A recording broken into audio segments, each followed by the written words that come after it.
One, two, Standing go. by.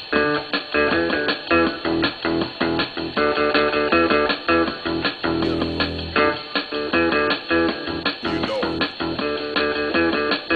Here we go.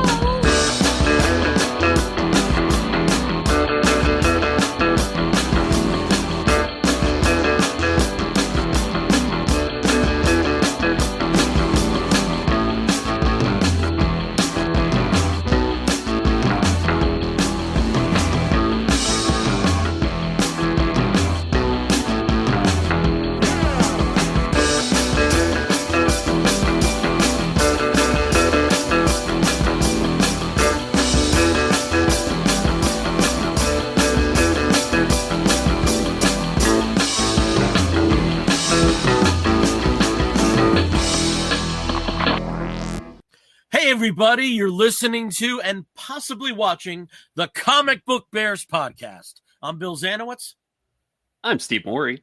I'm Caleb Alexander McKenzie. and we are your hairy, heavy homos that talk about comic books, but you don't have to be a hairy, heavy homo to listen in or possibly stream in.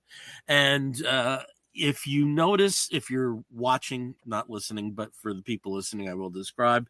The caption under my name is Under the Weather and Over the Hill. Well, I'm old, yeah, but under the weather, I woke up with a cold. So, you might be listening to a little bit more of these two guys talking than myself tonight. We'll see how the voice and the sinuses go. But it's been 2 weeks, so I have had to brave it and join you guys. So we'll see how this goes. But You have a nice dulcimer tone to your voice, though. So that's Yeah. that's nice. and It's a little deeper. tomorrow I'm going to sound sexy as hell. Oh yeah, Tomorrow 100%. I'm going to sound, it's going to be like, male equivalent of Kathleen Turner circa 1988, but I won't look it, but I will sound. Is your favorite time of day night? Oh, What is your favorite coffee? You do that. yeah, I'm not. No, that's not ringing a bell. Why don't you? Ah, okay. What? No, never mind. Okay, because like I'm used to Serial Mom at this point with friggin' Tito. So we're gonna have references from Kathleen Turner. It's not Kathleen Turner. It's the other one that also has that kind of deep, smoky voice. She was big on TV movies in the 70s and 80s. Oh my God. Elizabeth Ashley, No. Brenda Vaccaro. No. She has a very distinctive, deep voice that was very. It wasn't Kathleen Turner. All right, we'll think of it later. It'll pop up. I'm sure. Can you think of something in? This is Bears trivia. If anybody knows what they're talking about, please let me know because I'm lost as hell. Where are the gays? Who knows these memes? But anyway, You're stumping me, but it may be your description. So I'll figure it out because I'm terrible with like naming made-for-TV movies from 1983. So I won't be able to figure it out until it'll come to me. I knew there would be tangents. I didn't know they'd be this early. I mean, just off in it. Oh, God almighty. So we will be talking about some comic books, but we also have a bunch of news for a change. There have been some episodes over the last year and a half where Not a lot had happened. Nothing happened in between episodes. Like literally nothing happened. The fact that we were doing the show was the news of the comic industry. Yeah. Yep. Front page. This time we've got some stuff. How you guys doing otherwise? Anybody else sick? Not sick. The pollen in Arkansas. I got to the office this morning, and it was just the parking lot was yellow. So it has officially started around here, which means I'm going to be you for a while. Everything's going to go haywire. But with God and Zyrtec, I can do all things. So we're going to try that. But other than that, just clinging to whatever little bits of serotonin I can find. Oh, okay. Yeah. And I guess this was like after the last show that I had the foot injury. Yeah. Yeah. So I had a substantial foot injury. People in your feet. And it turned out I also have arthritis in the feet now. Getting old, man. I think there is an argument, like if you get to 50 and your life's pretty much okay and you don't have children to support, that cliff is looking better and better. I still got stuff to do, and I've always been one that you ain't taking me without a fight. Right. But man, there's more minuses than pluses after a point. There really is. You youngins setting up that lazy boy on an ice floe somewhere to just drift off. Is that? Oh, for God's sake! If it comes to it, my dream life would be owning a castle in Scotland, having a recliner, and just like a stack of JLAs next to me. And I'll probably still be in touch with Steve to see what's on his Plex. Right. In that world, you just get to have a DJ that sits behind you and just plays tunes for you all day. Yeah, I don't even have to pick him. Yeah, it's just like you make me happy, James. Right. Like an actual, a physical, Pandora. But it'll Spotify. be my record collection. I wouldn't trust Yes. I wouldn't trust anybody else with that. He's just going to go through your records and pull, random things Yeah. and just mix them together. Oh, not that Wonder Stuff album. The next one. All right. Back to the news. Yeah. Back so to the you want news. to start with news? Let's do some news.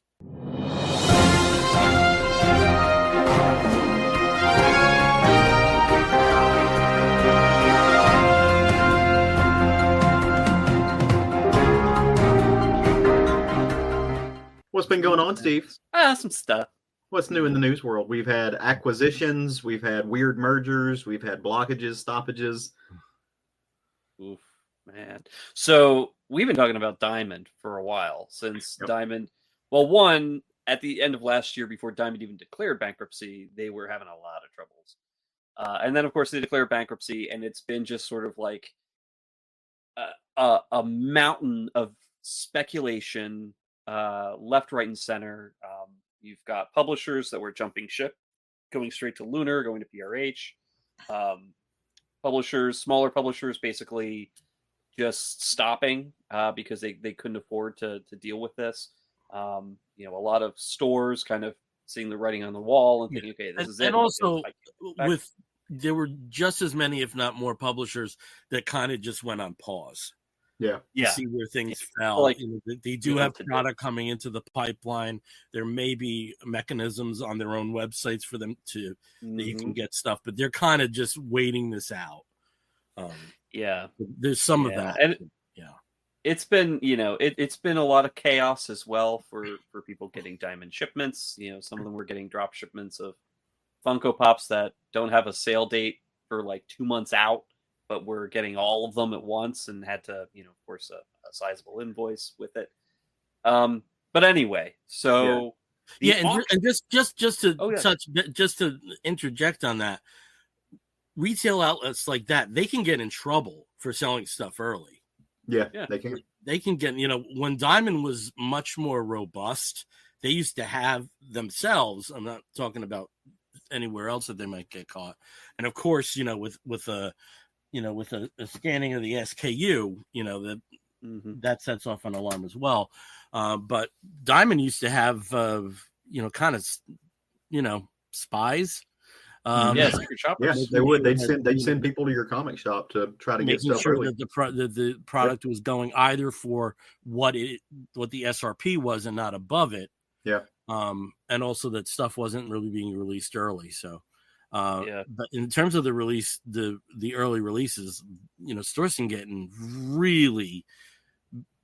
a really bad situation with certain distributors if that happens. So I don't know if y'all remember, back when I was an undergrad, I worked Sundays at the local comic book shop, and so using that Diamond system, if there were, every once in a while they'd send you stuff they'd send you stuff a shipment early, especially around Christmas and holidays and stuff. So you'd have enough to get you through.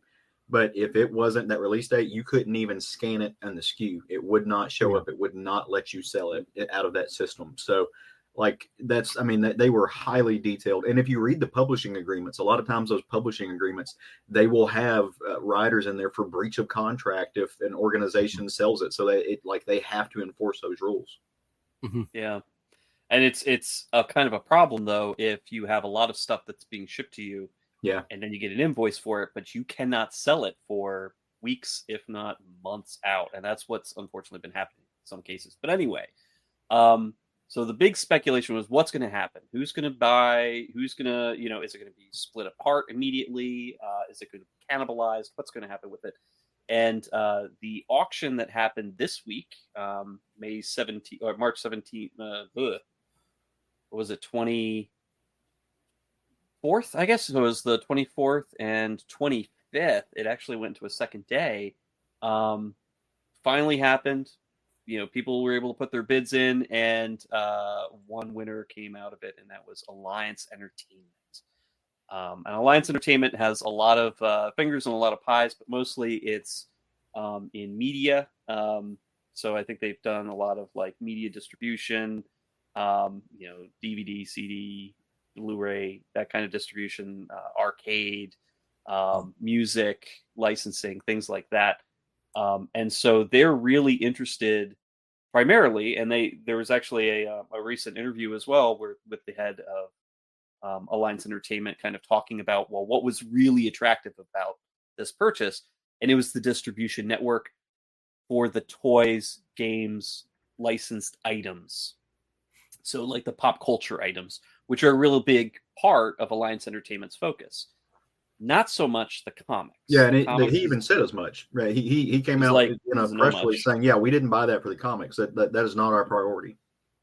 So that could mean any number of things. It could mean that maybe they're looking at potentially getting rid of the comic side and like spinning that off in the future to someone else or whatnot. Or this could be an opportunity for them to learn the business, which hopefully they will be doing over the next several months as they integrate and whatnot. One of the things that really did. Oh, go on. I was just going to say, I think this is there's a weird silver lining here, and I'm trying to figure out the right way to articulate it. Right, but it shouldn't be that big of an impact. And in fact, the guys from the Challenger store in Chicago, they do a podcast, and I was listening to an episode because they were talking about this, and they said we're going to be fine even if this happens. Right, if they do nix the distribution in a weird way. And I'm trying again. This is the part that's hard to articulate. One of the things that happened during COVID, obviously COVID was a terrible thing, but new channels emerged during COVID, right? In both the comics industry and in shipping abroad. And so a weird thing that kind of came out of that is that now stores that were once solely dependent on Diamond that would have absolutely collapsed if because it was just Diamond. Yeah. They've already got an infrastructure set up, right? It's not that big of a shift for most people because they already had to get hooked up with Lunar, right? Because only certain Lunar publishes a certain amount of books, and for I forget if it's Marvel, one of the big ones, like Diamond has to buy those at MSRP. So like they have to charge a lot more. So people weren't actually going there, and so they don't buy them. They still get a discount, right? It's just not as high. It's not what they had, but yeah, they still get it. But it's, but in a weird way, that set comic shops up for success in this moment, to where I don't think it would have happened otherwise. It would have been terrible. Yeah. And I think what happened with the kind of lag with Marvel, that you could still order through Diamond, though they weren't the exclusive distribution of that made a lot of shops modernize, because of course there was the appeal of the singular order. But when you're getting rooked to, a serious dollar amount just because of who you're ordering from, I think a lot of shops were forced to change their plans, and that was in the end much better for them. Well, and a 10% difference in discount could be hundreds of dollars per order, depending on how much you're ordering, and depending what your clientele is. And really there's obviously a lot of factors to it, but I think that's also one of the reasons that a lot of your more traditional comic shops became like game shops too, where Magic the Gathering and Pokemon, like gaming, card tournaments on weekends kind of took over. A lot of shops had to go to that because they had to bring in because the other side of it was monopolized in such a way that there was not that kind of safety net of competition. Yeah. Which Now, is that is the most Republican thing I'll ever say. but also with that, this was also a reminder that, Diamond doesn't exclusively cater to comic shops. There are a lot of collectible shops in their network that, go through the same previews routine as a comic book shop would. It's just that's not their concentration in the products they're purchasing, because sometimes it is cheaper to buy that, buy Funko product through that instead of from Funko directly. And it depends on some of this. And plus, we're not seeing the entirety of what's available. We're not seeing, we're not seeing the back stock items, which might be going for a song. We'll never see that since we're not retailers. So I think, especially given the Alliance's CEO's commentary, that was a reminder that this wasn't just comics. It was absolutely mostly, but there was a sizable enough portion of their client, of Diamond's client base, that this made sense to Alliance. Let's put it that absolutely. I think that they're not going to just say, well, okay, well, we got what we wanted, so screw the comics business. They're going to be working with them for at least the next several months. And one of the things that the CEO did say in his interview is that they're not going to just clean house immediately. Yeah. Because the people that know what to do are the ones that are still working there, that haven't been laid off. All the ones that were able to keep their jobs. Mm-hmm. And you want to use that expertise. You don't want to, kick them to the curb. You don't want to bring in your own people if your own people don't know what to do. And I think there was brand new for them. I think there was even a Reddit thing of 3 people that were laid off or returning now. I think that's testimony to what you just mentioned, Steve, that they're looking to the people that do have the expertise to get the train running again. Yeah, and hopefully, it, at least for the next several months, hopefully that there's enough of a good feeling about it that the impact is positive, and we'll go forward from there. One of the things that does seem to be potentially a victim of this regardless would be Free Comic Book Day, because I don't think that that's something that they are really interested in continuing going forward. Obviously, whoever can. Lunar's probably going to be taking on. PRH is going to be doing their own comic publishers who will be doing something of the equivalent. But a sponsored single distributor plan, the Free Comic Book Day as it exists by Diamond, is probably no more. Yeah, and honestly, I think they're going to look to things like Record Store Day, which is involves countless record companies at this point. Yeah, and promos, because it's not free, but there's lots of exclusives. There's lots of unique opportunities to get. Let's face it, for the retailers, there is a little. I mean, it's pennies, but they do buy these.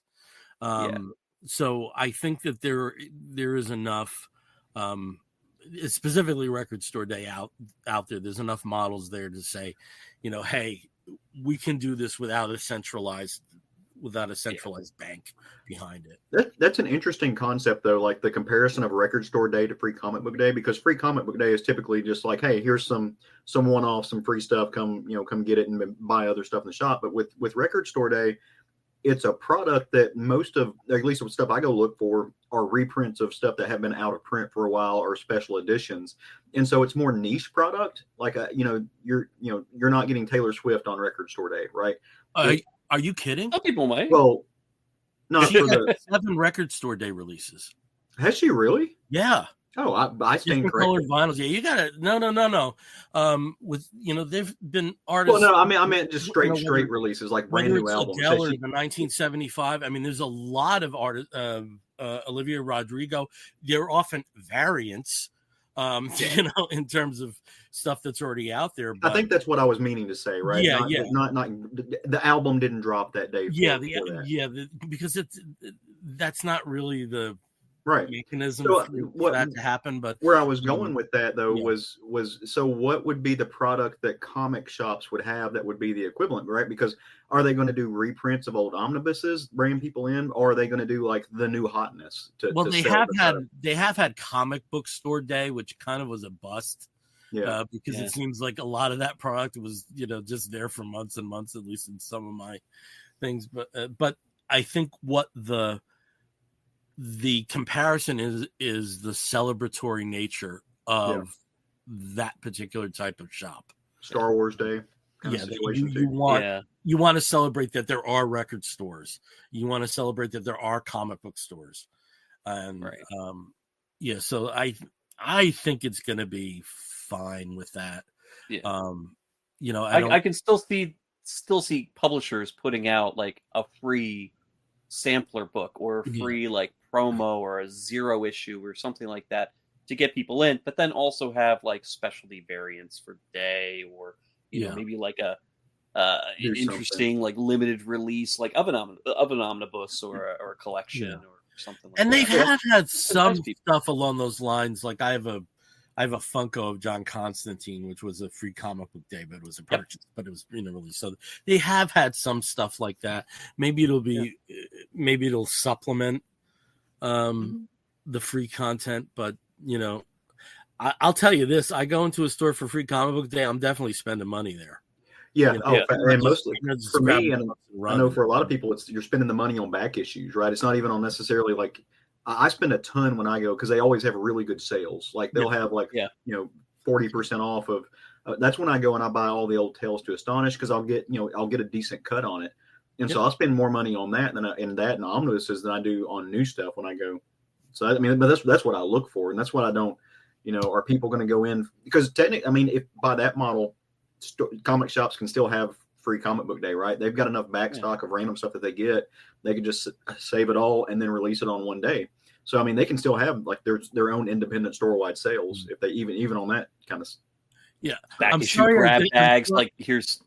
Also, Caleb, I'm very sorry about the Taylor Swift, but the reason I know this stuff is because I found out that a Muse record store day release that I have still sealed is worth about like $300, and I went to Discogs and like 7 of the top 20 were Taylor Swift records. Okay, fair enough. In terms of the value, Wow. And with that, my free comic book day is going to be amazing this year because I'm going to be able. So I'm going to go I live in Central Jersey. I'm going to go up north, and I'm going to be doing this loop, and then around 3:00, I'm going to see Frank Turner in a matinee performance at 3 p.m. So for my old ass, that's really I'm really happy about that. So my record store day is going to be awesome. That sounds great. Yeah. Doing this almost like the Riddler, almost like a question, and then when I land, it's going to be on a Frank Turner concert at 3 p.m. Oh, it's going to be awesome. It's always nice to kind of think about like what the future will be for free comic book day or comic book day or comic shop day or whatever. But there is one sort of drawback and one kind of thorn in the side of Alliance Entertainment's winning bid for this, and that is an existing Image contract with Diamond for purchase of material like U.S. material that's going overseas. And apparently part of post bankruptcy, you've got the credit, like what gets paid back to creditors and all that, and there's usually like particular minimums or maximums that are paid, percentages, etc. But unfortunately, Image has in this contract something that specifically addresses that type of situation and how much they're actually owed for the backstock that has already been purchased or whatever, an inventory to go overseas, and how much they're actually owed for that. So I'm sure there's going to be some negotiation that's going to be required for that, that Alliance is going to have to do just to kind of untangle themselves from that Image contract. But I mean, generally, I think, other than that, it seems like it'll be hopefully a pretty positive outcome. And I think the biggest thing is just now we know, and publishers know, publishers who have been on pause, comic shops that have been kind of like sweating it, now they know, and they can actually move forward doing whatever the decision is going to be, whether it's to say, okay, let's turn it back on, work with this new, Alliance Diamond, or jump ship, go to Lunar PRH, or I guess we're done, or just go through like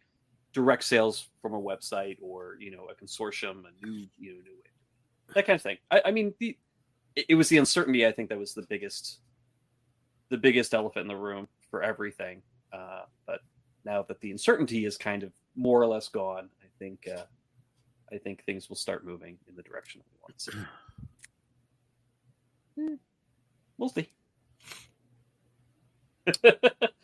I mean, we already do have, some alliances separately that are happening. IDW and Valiant and Alien. Yeah.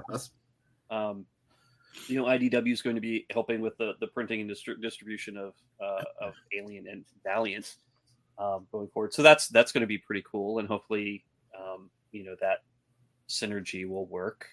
Well, and IDW's known. I mean, they've had that kind of contract with Marvel to do like the kid Star Wars stuff. So, I mean, from the IDW side, they definitely know what they're doing with those kind of situations. So, I mean, that's awesome, because they're like, what did they come out and say what they're going to be publishing for? Is it all of Valiant, or is there just like a specific Valiant line that they're publishing?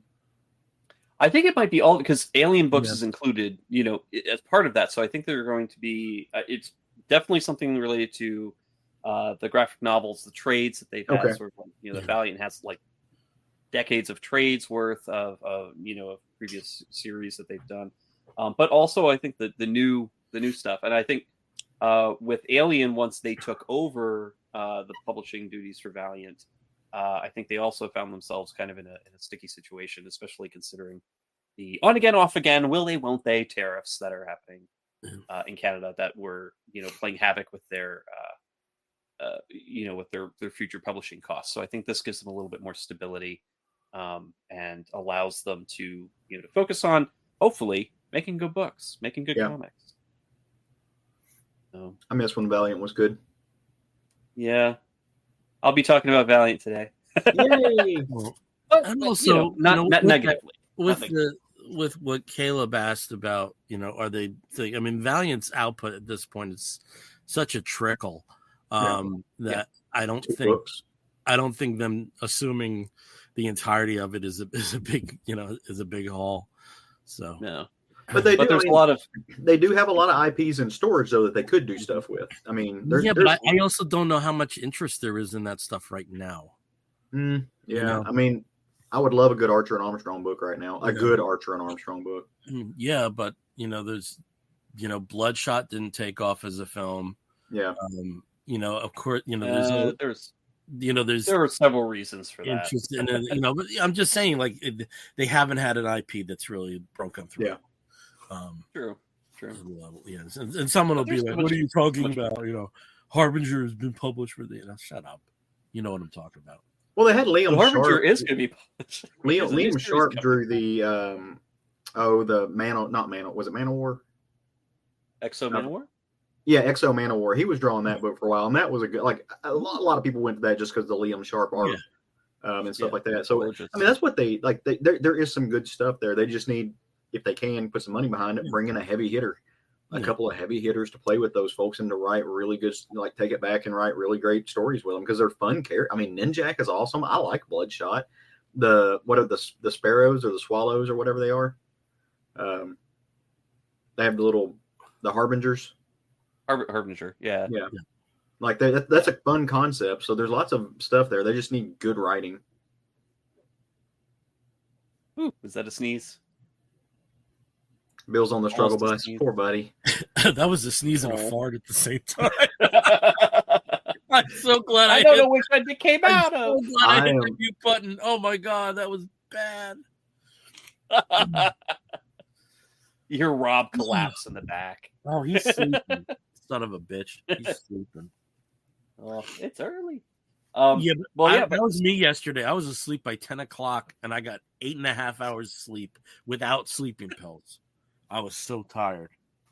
I have a bad story about that. So last night I sleep with the CPAP because yay bear. Got the CPAP, was running it, and then somehow in the middle of the night I woke up and I just could not get back to sleep, and had no idea why. Whatever. I go to turn off my CPAP in the morning at like 5:55 because I'm not waiting for the 6 a.m. alarm, and it's been off for hours because one of the cats unplugged the machine. Oh, yeah. And I didn't realize it. I've just been like, you get in that mode of breathing with the machine that you don't realize when it's not actually on. And I was like, no wonder. Because every time I would go to sleep, I'd probably wake myself up by, snoring. Yeah. Those cats. Someone just commented, is watching this, that my haircut looks great, and that made me feel good. It does look great. So, that is awesome. That makes you feel good. You're so pretty. I know, but the like I was telling Caleb before, the barber talked my ear off. She talked my fucking ear off. I was like, well, at least she didn't cut it off, so at least that worked. Yeah. See, silver lines. Lady Gaga. Oddly specific. The Lady Gaga portion went on and on and on. And Lady Gaga. Me, I have to make comments like, yeah, she really, and this is true. I think she understands her voice perfectly and knows what it can do. Oh, yeah. But then that just went into the Lady Gaga, abracadabra, and it was too much. Abracadabra, Lady Gaga. It's a good album. I like the album. No, I haven't had a. I think she's a great artist. I think she's a great artist, but I had enough. I had enough of that. I want to meditate during my haircut. Okay, Steve, as I quickly go on to mute, what was another news item you want to talk about? So the last big news item, and this happened yesterday in a frustratingly long, media sort of reveal. It's like 5 hours. 5.5 hours. 5.5 hours long. So Marvel got time for that. No, absolutely not. But people did. People watched the whole dang thing. They were sitting there checking it, just leaving it up in the background and checking it every couple of minutes to see if there was another reveal for a name. And basically, Marvel was revealing the primary cast, or at least a good chunk of the cast, for the upcoming Avengers Doomsday, which comes out next year. So principal filming is starting, and they had director's chairs, just all stretched out end to end, and they would reveal the name of whichever actor was also included. And so, of course, no surprises. The cast of Thunderbolts, the cast of Fantastic Four, cast of Captain America: Brave New World. But some interesting surprises. We had some original Fox X-Men people, not first class, but Ian McKellen and good old Sir Patrick Stewart as well. So Sir Ian McKellen and Sir Patrick Stewart. So both of them are going to be back, along with Kelsey Grammer, who did make a brief appearance in the Marvels the other 2 years ago. So he's going to be reprising the role as Beast as well. And James Marsden, who was the Cyclops in the original Fox trilogy. We also have a return of Tena Huerta, who played Namor in Wakanda Forever. So he's going to be making his appearance. Hopefully has not added any more clothing to his wardrobe. As well as Letitia James, who is who became the new Black Panther in Wakanda Forever. But yeah, I mean, there's a good mix of characters. Oh, Channing Tatum, he's making a return as Gambit after last year's Deadpool Wolverine. So there's some interesting choices. Now, if this is how I expect it to be, it's all about incursions and lead up to the destruction of the multiverse and whatever. I'm sure some of these people will appear for a total of 12 seconds on screen before their worlds are destroyed or they're blown up or something happens. No, it would not be a surprise for me. It would be more of like, oh wow, we get to see them and then they die. Well, we me. already got something very similar to that in which Doctor Strange, that multiverse where we got Multiverse of Madness, where where we got to see the Illuminati, where all of our big wishes, Captain Britain, I guess, was killed. Not Captain Britain, but I mean, I guess she's Captain Carter. Yeah, Captain Carter. Yeah. But she gets horribly murdered, and Patrick Stewart gets horribly murdered, and Mr. Fantastic gets horribly murdered. They brought back Black Bolt. Yeah, Black Bolt from that poorly contrived show. Oh dear Lord! But yeah, I mean, I hung with it for as long as I could. I saw that first 2 episodes in the theater. Yeah, I was so excited for it. Yeah, I'll still watch everything. Yeah. But yeah, so, I mean, it's going to be interesting. There are some big names that we're missing, obviously, from the list. No Tom Holland Spider-Man, no Benedict Cumberbatch Doctor Strange. So there's there's some names. Simu Liu is making an appearance again as Shang-Chi, so that'll be pretty cool. But yeah, there's still a lot of people that we're missing from that list. Yeah. So whether we'll see them in this one, they'll pop up as well later on, be surprise guests, who knows? Or maybe just hold off an appearance until. And, let's face it, some of this might be scheduling. Tom Holland's a very busy guy, so some of that might be scheduling. So absolutely, there's another Avengers movie coming up. So yeah, and there's also another Spider-Man movie coming up that's coming up right after Avengers. Stuff going on. Okay.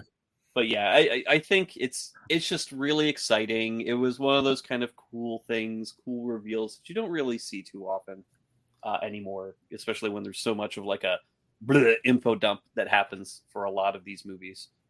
This was just sort of playing with that whole like, does anybody really care? Is anybody really watching? Well, clearly we're not over it because there were so many people who were sitting there watching the whole dang thing. Just refresh my memory. Marvel's actresses, did we have much involvement there? No. Well, we did have. Did we? I know we had Binary. But beyond that, yeah. It's a good question. I can't remember 100%. I'll have to take a look at the. Again, yeah, it could be very possible that we're not going to see everybody that we would expect to see. Obviously, we're focusing a lot on like the newer people. Paul Rudd is going to be making a comeback, but can't have an Avengers movie some now. Of this might be, with all of the hints about Ms. Marvel being a mutant, and this could be leading up. So this might be like the opportunity for that X-Men to bow out. To make way for them, right? In some kind of practical sense, Well, new X-Men or maybe new actors playing those characters as well. So like here's introducing Cyclops, and then guess what? There is also going to be another younger Cyclops at some point that's going to pop up. I just want. That's all I want. Quentin will be cool. Yeah, Quinn's cool. But yeah, I mean, there's very a lot of good potential here. There's also a lot of just fan service potential as well, and people are enjoying seeing Gambit being in the midst of something, hopefully with other Marvel characters. So, and of course, Robert Downey Jr. was sitting in the last chair, waiting for everybody to say hello. I am Dr. Doom. But yeah, it's going to be interesting.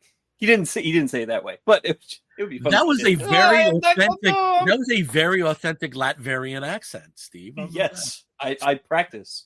I listen to my Latvian tapes all the time, so I know what to say.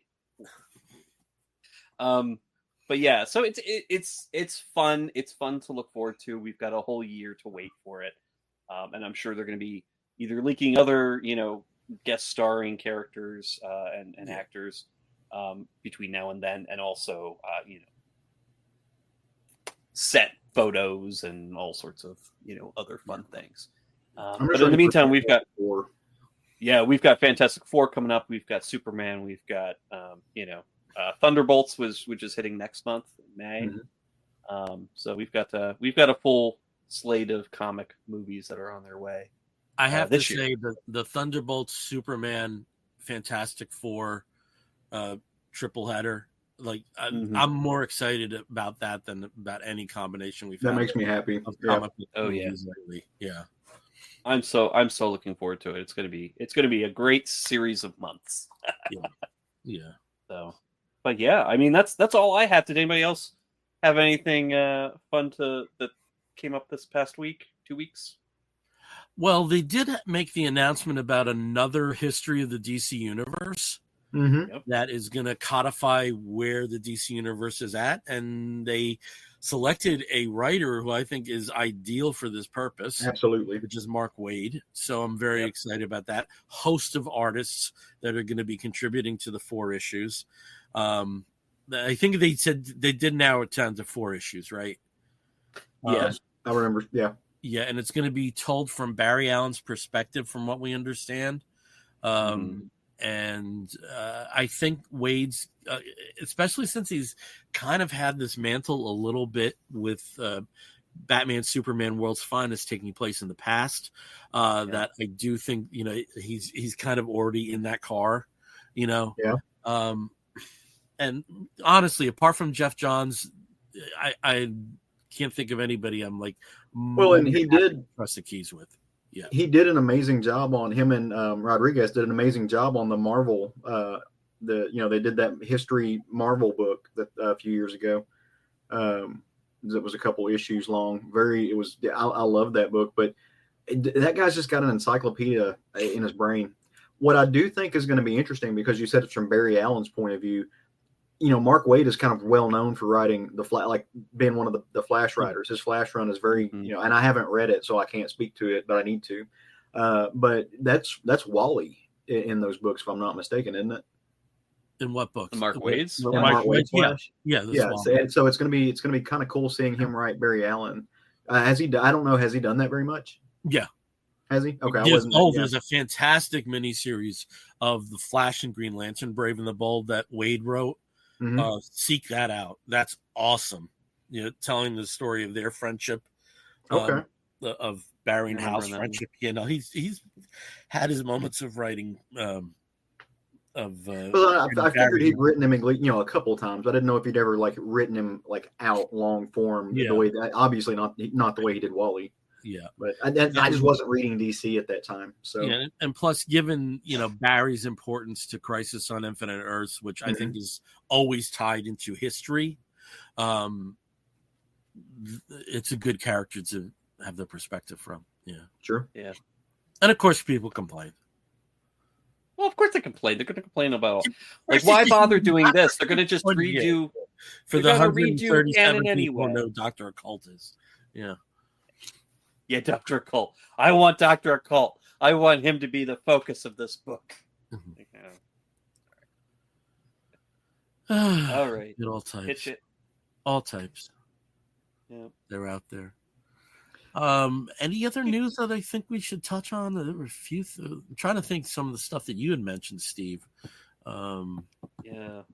I mean, there's some of the less pleasant news that I didn't want to talk about this time, and I think maybe when I think about it a little bit more, we can revisit it. But yeah, okay. So there's some news. It's enough. It's plenty. We're 42 minutes. I was going to say plenty of news. Got enough news. So let's start talking comic books. Anybody got a Marvel book? I actually do. You both have. Well, we both do. Start with some Marvel. We'll start with some Marvel. Okay. And I'll do some DC, and then we'll do some independent stuff. Yay! That's a nice little. It's a nice little parfait. It's a trifle. It's got layers like an onion. All right. Well, let's start with the whipped cream on top. And Steve, you very often are the first up at bat. So you want Caleb to go first? Like Caleb. Yeah, Caleb can go first. Oh, you're moving me up in the list. Okay. There we go. All right. So earlier I made a comment, right? Like I'm just grasping to serotonin right now. Like I'm very much trying to focus on positive things where I can. The world is not in a good place. I work in the legal field. I'm well aware of what's happening. It's not a stick my head in the sand kind of situation, but I'm like in these times of where despair is just kind of in laced into the atmosphere.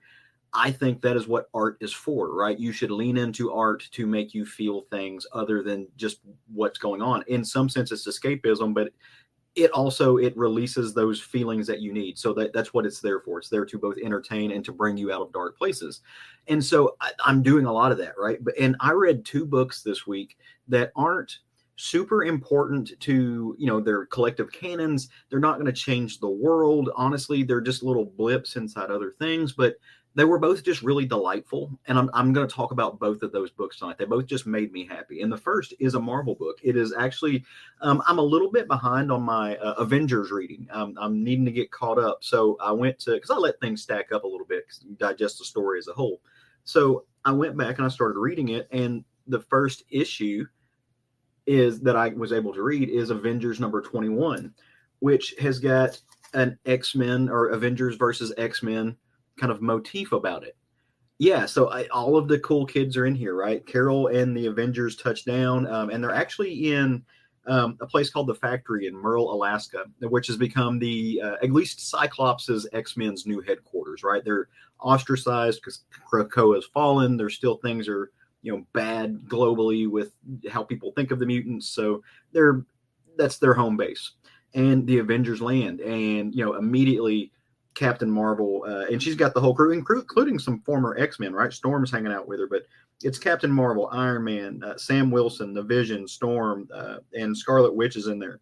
And they land, and she says, Summers, get your ass out here, right? Like, come on, we got business. So and the book is called Avengers versus X-Men. So you just naturally are like, okay, they're going to do the thing where they fight. And Scott steps out, and he's got Quentin Quire, Magic, Beast, Psylocke, Juggernauts hanging out, and a new character that I'm not super familiar with. I know she's been introduced in some of the X books. She's a young African-American woman, but she has got let me see if it's Temper is her name, but she's got Bride of Frankenstein hair with blue and purple streaks in it. It's an amazing design. It reminds me of a little bit of the Brides of Funkenstein motif from the Parliament Funk spinoff band from that era. Yeah. ID is the character. She used to be ID in sort of like the Wolverine and the X-Men. Okay. She was one of the newer students at the Jean Grey School. ID. She's kind of was she in there with Glob and Quentin Quire, yes. like that? Okay, yeah. I do remember her now. Yeah. By Jason Aaron. Yep. And she was most recently wasn't the Marauders. See, I didn't read all of that. Exiles, I believe. I think it was the Exiles that she was part of. Most recently, in the Fall Krakoa area. Yeah. So it's a really cool character, but it's her hanging out with she's on Scott Summers' team of the X-Men, and so you get this really cool page where it's just a showdown between Scott and Carol, sounding off. And then the ice breaks, and then they're like, come on, it's time to play baseball. And so, and as soon as that hit, I did not know what to expect. And I was like, because the whole time I'm reading up and I'm like, again, really, we've done this. What's happening now? Why? And it's like, no, we're just going to have a really delightful issue where these two teams, these group of friends who have so much history together, who have cross-pollinated to some degree, where they're playing baseball, right? There were some amazing moments, especially during Claremont's run, where they're just playing baseball. And they get together and they're doing it. And it's some shit talking Sam Wilson steps up and he's catching grief from, I keep saying Psylocke. I'm not actually sure. I know that they've split. It is Psylocke. But, she's trash talking Sam Wilson. Everybody's kind of paired off. Quentin Quire, he's an Omega level mutant. So they're like, oh, get it. And he's like, okay, yeah, I'm one of the best psychics in the world. Let's have me catch foul balls. Okay. So he goes to catch it, and Wanda's not having it. She's like, I think you'll find, that's not as easy as you want it to be. And so she just uses chaos magic. So they're using their powers to kind of bounce back and forth. The banter is hilarious. It is fun. I need to say the creative team on this, it's been doing a really good job with this, but it's Jed McKay writing and Valerio Sheedy or Skeety. I'm not sure how you pronounce it. I mean, just an amazing, fun team. Like visually, it's stunning. I like his design for Iron Man. Iron Man and Magic are having these conversations.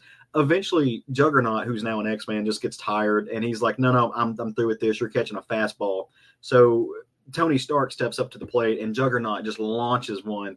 And, like, Tony Stark's calibration system goes haywire because it's coming that fast. Well, all you see behind it is concrete and rubble flying because no one could catch it because it would kill them. And it was their last baseball. and he destroyed it. And so they're all going up to him like, now it ended in a tie. You know, the Avengers are just as good as the X-Men, and baseball is our thing, X-Men. And Kane just turned around and says, no, I'm tired of playing baseball. It's dinner time. I'm hungry. So I killed your ball. Kane Marco 1, you loser 0. Like, just this really fun, exuberant, delightful energy to it. And that's really the point of the story. And in a way, it's introducing you to these kind of characters, of the way that they're these versions of the characters are now. And it reminds you of some of their problems. You know, Beast steps up and he confronts Tony Stark. He's like, you know, I'm your friend. I was an Avenger. I just went batshit crazy and turned into a murder beast, and you didn't step in to stop me. And Tony steps up and says, look, throughout this whole thing, like, you went away and so did we, and we didn't know what was happening. We didn't know to stop you from doing what you did. I'm sorry. There's plenty of moral failings to go around. Like, we also did it too. So there's this kind of reconnection, and this, you know, you can, these teams don't have to be at each other's throats. They don't have to be separate nation. There doesn't have to be this tension that's always been run through them. Also, it's been a long time, but this version of the Beast could get it. Like, just yes. I don't know. Like, okay, Skeety, thank you, sir, because that's for me. That's very, very especially for me. Dude is just like, he's built right. Like, he's like a proto twunk, but he's not skinny. He's not Scott Summers. Like, they draw him like young with muscles, but it's just the dude's built like a brick shit house. I mean, it's just stacked. But yeah, the book is fun. At the end of it, they kind of loop you in on where everybody's at. They talk about the fall of Krakoa, but they talk about the future and how they know that these what they're calling the tribulation events are happening, and it's leading up to something. And I think we now know it's leading up to this big Doom event that they're about to have at Marvel. But, you know, the Avengers had this new weird superpower team land and cause all kind of chaos on the planet. And there was, it was kind of an Authority ripoff, really, but it was in a fun way. And in a lot of ways, it was also Thanos' War Tribune 2. It was kind of a ripoff of that. So it's nothing that we haven't seen before, but it was done well. McKay wrote it really well. I really enjoyed this, though. It's just fun. It's fun to see. Glob got some kudos because he's being the kitchen. He's growing their food. He's just kind of really coming to his own. But yeah, there's actually some really, really poignant moments in here as well, talking about, the future and how they can all unite and be together and move in the same direction and be heroic again. And some sins of the past are forgiven, and there's some hope for tomorrow. And I just needed that. Like, I needed that freshness. I needed to see these teams of people come together, united under a cause, put water under the bridge, and just have fun and remind me that, like, these people's lives aren't all violence all the time, right? And they can still play baseball and have friends and have these very human relationships, which I've kind of fallen off of mainstream Marvel continuity right now, because one of my complaints of Marvel as a line is it's lost its humanity. It's trying, like, there are some books where it's really, really doing it right, but by and large, they just started kind of writing superheroes as power fantasies, and it lost that personal touch, that humanity that it used to have. And so this is hopefully a signal to the return of that line wide. I'd love to see it. And what you just said there about the loss of humanity, I think that's one of the reasons why Ultimate Spider-Man resonated with me so much. Yeah. Because that, in some ways, I didn't want to say it had a retro feel because it didn't have that at all. But the sentimentality behind it, I think, was one of the things that really appealed to me. Yeah. This is a done in one. So this story is a done in one. Yeah. So it sets up some, it's kind of a transfer. It's like, hey, like we're going to remind you of everybody. You can read this and be fine, right, without knowing anything else, because it just sets you up for what's coming next in Marvel and maybe in each of these directions, and just kind of put you to the expectation that these folks are going to be working together, and you're going to see some cross, some team ups. So, but yeah, you can read this all by its little lonesome self, and it's just really well. This sounds like it's right up my street. Oh yeah, yeah. So I'm going to get that. Well, I find it really interesting. Jed MacKay is also writing the adjectiveless X-Men book too. Yeah. So he is writing those characters who are in Morrill, Alaska. That team with Scott Summers. So it's funny that he gets to play with both of these superhero teams together, and the fact that he's writing consistently between the two books is definitely a good thing. To have that same writer be able to like know how these characters are in their own titles. Be able to play with them together is and know how to make their voices, because I mean you don't use a lot of character space, but like like you see the glob and like you just kind of know who he is, and he says things. It's like, okay, I know who this person is. So he has a really good way of like delivering the full character, or at least enough of the character to satisfy you in a couple of sentences, and that is no slouchy thing. Like it takes talent to distill something down to those moments. Absolutely. Cool. Okay, on to another Marvel book. Well, I'm going to do actually a series of it's a large crossover that's happening in the X-Men books. And so as of yesterday, as of this past Wednesday, the last 2 parts have been released. I haven't had a chance to read those yet, but I have read the first 5 parts of this. And it's moving through almost all of the X-Men titles that are going right now. So parts 1 through 5 start with Uncanny number 11, go into NYX number 9, Storm number 6, X-Men, Adjective Excellent, number 13, and then finally X Factor number 8, which is also Legacy X Factor number 300, which they celebrate in the back of the book by having the past 300 covers of X Factor. They're also including all new X Factor in that as well. So it's just, all the X Factor books. But it's really interesting. So in this crossover, it's called X-Manhunt, and it centers around Professor X himself escaping from Greymalkin Prison, which is the old Xavier School for Gifted Children, which has been taken over by the federal government and is now being controlled as a super prison for mutants that are being exploited. They find out ways to, harm mutants even more, use them against each other. It's a horrible place. But Professor X has been, locked in there since the end of Fall of Krakoa. And unfortunately for him, halfway across the universe, his daughter is under threat. His daughter with Lilandra, it's Zandra, who is a half mutant, half human mutant, and half Shi'ar, and is the new empress of the Shi'ar Empire, has been taken captive. And Xavier feels this billions of light years away, back in Earth, in his in his place, and so he finds a way to be broken out of Greymalkin Prison. So he manipulates the uncanny X-Men to come and basically free him, from this. And in doing so, he incapacitates them and then heads off. So that's the first part. The second part that goes into NYX, he comes to New York City, and tries to get the help of the NYX team, Prodigy and other team members. And really only Miss Marvel and Anole come with him. And he has told them that he needs to get this final Krakoan seed that's currently in the old treehouse that's now been made into a museum. Unfortunately, somebody else also wants that seed, and that person happens to be Mojo himself.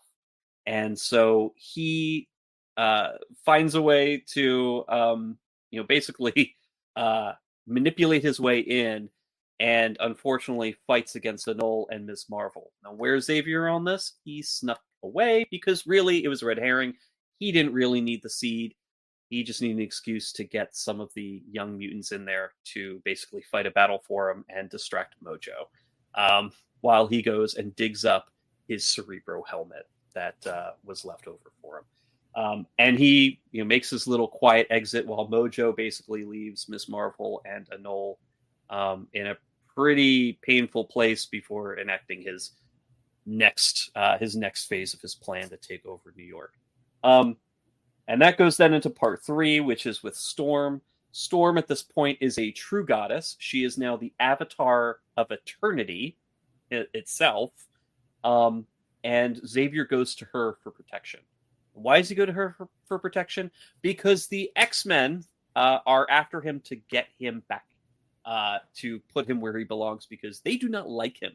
They know he's a criminal. They want to put him away. They put the Xavier era behind them, and he needs to go back to prison. And so the X-Men, led by Cyclops, with Juggernaut and Magic and Beast and Quentin Quire, show up at Storm's floating fortress to go and take Xavier back. And they poke the bear, and Storm turns on the avatar powers of eternity, which is, of course, power of the universe, essentially. And they have a big old fight. And that leads down into X-Men number 13, almost directly continues the battle. X-Men 13 is almost, an entire 32 pages of fighting. At which point somebody even mentions, why don't we get our friends, the Avengers, in here? No, it's too late. No, it's just going to be X-Men versus X-Men. Storm is an Avenger right now. She is, and she mentions it too. But also, she is now the Avatar of Eternity, and is like, I could just destroy all of you. You could all be dead in a second if I really wanted to. Losing herself, unfortunately, to this new universal role, she's losing her humanity. And meanwhile, Xavier is also fighting against Quentin, basically having a nice psychic battle in there as well to try and smush him so that he can make his escape. Doesn't end too well. Quentin actually bests Xavier briefly with the help of Beast, Magic, and Magneto's helmet. And that leads directly into X-Factor number 8, where X-Factor shows up to take, as a federally mandated, superhero mutant team, to take Xavier back to Greymalkin as a federal prisoner. That does not go over very well, and in fact is a very, very quick battle, because, I don't know if anybody's been reading X-Factor, probably not too many. It is Mark Russell written, and some of the heroes in there are not traditional heroes. You have one of my favorites, and I wish I had this picture pulled up for you, because it's one of the absolute best summaries of what X-Factor is. Beast is kind of going through and telling everybody, okay, this is how you beat them, by pointing out each of the different members of X-Factor. And so he pulls up Granny Smite as an example. You, Granny Smite, right? What's your power? I can't die. Okay, so if nobody tries to kill her, she's completely neutralized. See how easy that was. It's just like, oh, it has this little sad face. But yeah, X-Factor's kind of a joke, except Angel is back. And Angel's had some modifications in hospital while he was, recovering from almost dying. He is now back to Archangel. So Archangel, of course, no remorse, no care in the world for what damage he does as he's fighting the other X-Men. And meanwhile, Alex and Scott Summers are duking it out over Xavier until Xavier is then stolen by a mysterious figure. And that moves into part 6, which I do not have here. But I have to say, this crossover flows extremely well, works with all of the teams, does not break up the action at all. It actually is a very good way of bringing in the individual series storylines in a way that still makes sense, and makes sense that Xavier is kind of moving his way through these stories. You've got Gail Simone, Jackson Lansing, Murewa, I can't say his Murewa Ayodele, who's writing Storm, Jed McKay, of course, on X-Men, and then Mark Russell on X Factor. I mean, all of these clearly coordinated very well, with the editor when they're doing this crossover. This is how you do a tie-in sort of crossover.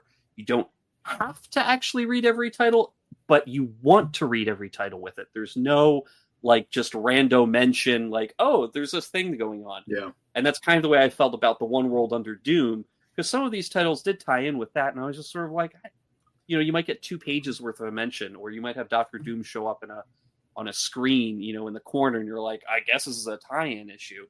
But this X-Manhunt, it works well. It's it's continuous. It features each of the teams very prominently in each of those books in a way that makes sense. This is a fun crossover. This is the first crossover from the new, in the new post Krakoa series. But I think it was done well, and I really recommend it. The art, awesome. The art team didn't switch up; it's the same art team for each, the normal art teams for each book.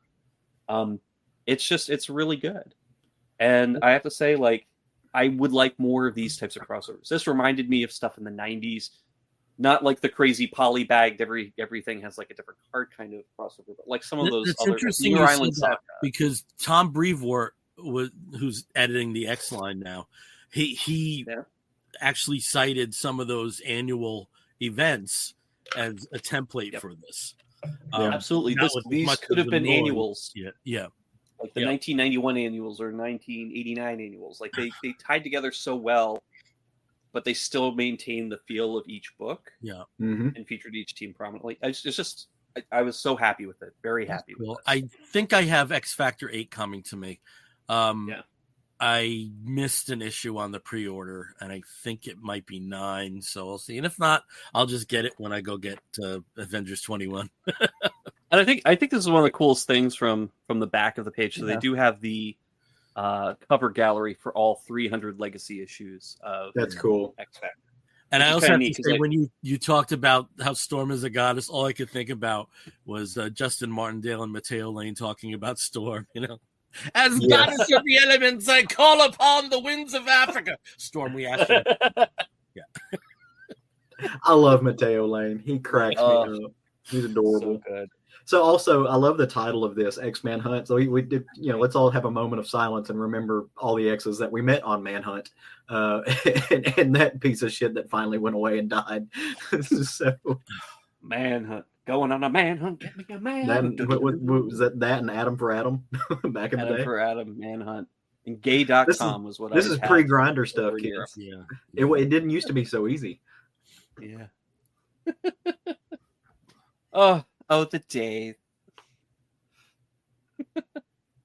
Well, that's 2 Marvel books / series. What about you, Bill? What do you got? I've got 2 DC books. Last show, I didn't talk DC. This one I will. So, again, All In is still cranking out new titles. And, across the board, I think we all can say we've been pretty much impressed with them. That's an understatement. They are it's amazing. It's in a great spot right now. Yeah. And All In and Absolute, I'm like, oh my God. Well, All In, if you notice, All In is Absolute. If you notice the trade dress, it is part of All In. Yeah. So there you go. But I'll go from A to Z on this one. And the first book I want to talk about is the new #1 for Zatanna. And this has the distinction of having a writer-artist involved in this, and that is Jamal Campbell. Jamal really kind of took some of the books by storm. Look at there, he's got it on his tablet with the colors that just pop unbelievably there. Caleb, you're on mute. It looks so good. The digital version on this looks amazing. I was very impressed. No, and you have yours bagged like Steve does. And Steve, you're on mute too. This is awesome television. So bagged and also, I don't know if you noticed, but a lot of the if you get the bags and boards through DCBS now, BCW now has sort of like raised watermarks on their bags. It's very hard to see, but it is textured, just basically stamped in there now on all their bags. Nerd. All right. So anyway, so Jamal Campbell made a name for himself as an artist on projects like Far Sector and Superman. Really got noticed. So and good. With that, he now is writing and drawing the new Zatanna series. And thankfully, he's just as good a writer as he is an artist. Now, the thing that I really liked about this book is this almost feels like a Zatanna series on TCM. You know what I mean? It almost feels like there's an old Hollywood feel to this. And it's not just because of some of the conceits of the story, but it just seems to unravel like you're watching an old Hollywood film. Like there's something second nature about this story. It seems like very familiar ground, but it's the first time you've ever heard of some of these concepts. So where is Zatanna right now? Zatanna's on the road. And I think Zatanna, being a mobile character, is ideal for somebody who's involved in entertainment. I think that really is something that would work well for the character going forward, just like Dazzler is a perfect traveling character on the other side. And so where Zatanna is right now is she's preparing for a show in San Francisco at this story theater called the Terpsichore Theater. And her father performed there. This is a legendary theater, particularly for magicians. Now she's kind of top of the bill. There's some other people on the bill. She has a young assistant who's also kind of an opening act, and there was a minor mishap. And some of the early part of the story is her kind of comforting this guy, saying like, "Hey, mistakes happen, and you're learning. It's okay."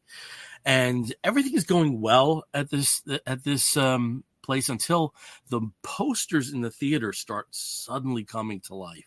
And that starts pulling various crew members and various members of the Zatanna staff into these real life horror stories that were pulled from the classic movies that they were illustrating.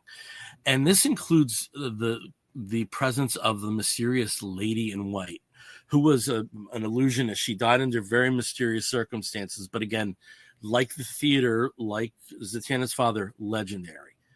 And what happens after that, it's grand.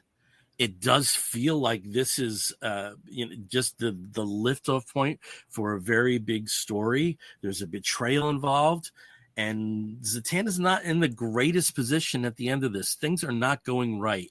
I don't want to spoil too much away, but what effectively is a climactic battle with the Lady in White shows that not everything is what it appears. And again, that's what magic is at its core.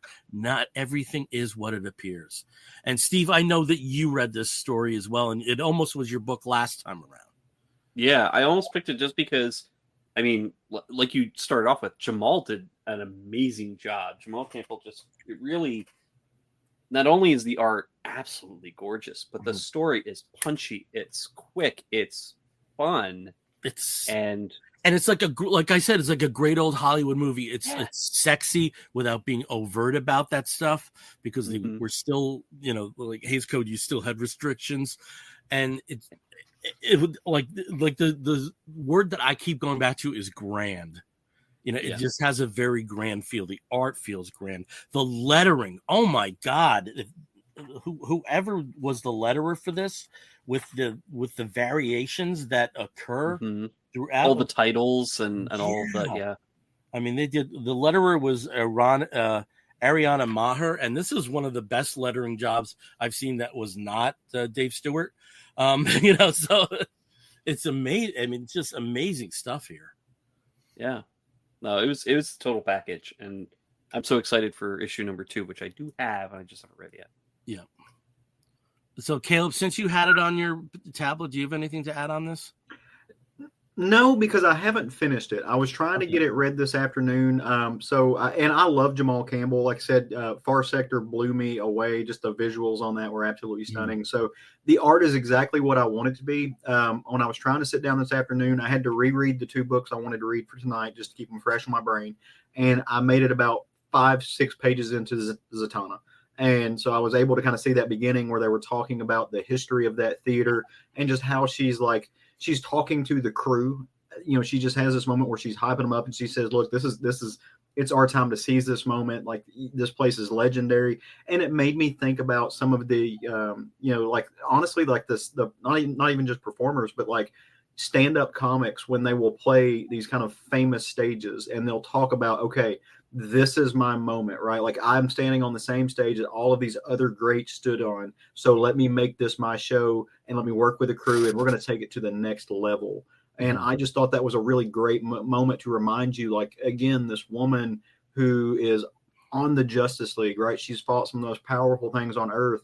She still comes back to this very grounded thing where she is a performer, to where she wants to entertain people. She wants to, fulfill she wants to make her father proud in a lot of ways. And again, like we were talking earlier, this very human thing, like, she's doing something she's absolutely passionate about, and it's performing for people. And I thought that was a really good character moment for her. But yeah, I have not made it through the meat of the story yet. Loved what I saw, loved what I heard. Am super excited to dig into it. I'll probably try to read it before I go to bed tonight. Yeah, it's definitely worth it. And it's so much. This really does. It feels like a classic story. It also feels a little bit like an Athena Voltaire setup. Bit, yeah. Of the golden age of Hollywood. Movie themes, like the themes that they move through in this. It's really it is very cool. It's cool. That's the thing. It's cool. It's Zatanna. It's cool. It's classic. It's grand. It's grand. Grand. Said with an Irish accent.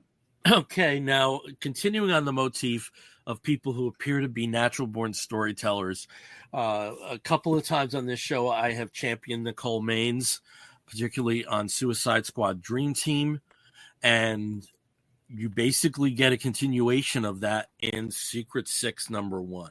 So this version of Secret Six is very queer, not just because Nicole is writing it, but 4 of the 6, which you can see on the cover. Steve, I think you didn't have that stuff prepared with the thing. Yeah, but you can see here we have Jonathan Kent, we have Jay Nakamura, who does have a superhero name, which is Gossamer.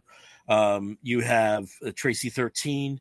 You have Nala Dreamer herself, and 2 other members that come on late, which do have a history with Secret Six, and that's I almost said Bloodshot, Deadshot, and Catman. Now, Catman isn't Catman also bi? Like, Catman is bisexual. 5 out of the 6 so far. So 5 out of the 6, and let's face it, Floyd's probably had a cock in his mouth at some point. So there you go. So a pretty queer-friendly team. And why does this team form? Well, again, Dreamer's powers are connected with her dreams, and she sees a future that's problematic, and it's problematic because Amanda Waller is not present. And it turns out that she has mysteriously vanished from her jail cell with following the events of Absolute Power. So she decides she's going to find out, but she can't do it alone. She goes to somebody who is a very good friend of hers, a friendship that has developed, and that's with Jonathan Kent Superman, and then somebody whose friendship is basically damaged because Jay Nakamura's mother, who was acting as the president of what's the name of the country? I always forget it. Should have remembered. I can't remember. You know what I mean? Yeah. Genosha, not Genosha. That's Marvel. It was something like that. Yeah. Do you have it, Steve? I can't remember. Genovia? Gamora. Sorry. Gamora. Yeah. Gamora. Yeah. And so Gamora was basically, was basically like the beachhead of the events of Absolute Power, and Jay Nakamura's mother died in that event, and he still harbors a lot of animosity toward Dreamer because of those events, even though Dreamer was manipulated. In the past, I have slammed Jay Nakamura so many times that he was the weakest link in the Jonathan Kent story. In Nicole's hands, oh my God, he's a totally different character. Mm-hmm. I relate to him. I understand him. I'm not bored by him. I sympathize with him.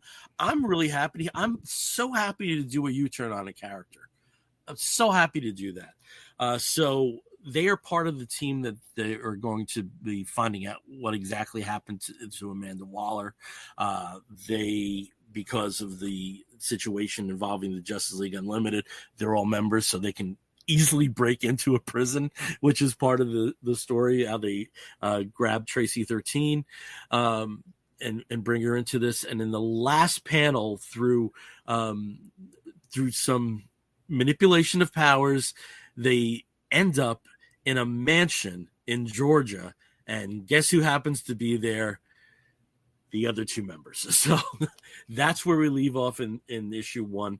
The pace is wonderful. It felt like you were watching like if the A-Team was good, it was like that kind of quick stuff, but it was actually quality. And I really enjoyed this. It's scheduled for a 6-issue mini, and really happy about this. The artist, I wasn't that taken by the art.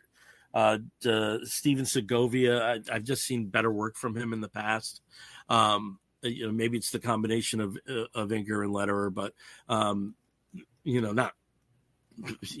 nothing faulty about it. I've just seen somewhat better work from him in the past. Minor criticism of this, but really cool. I don't know if anybody else has read that. I haven't.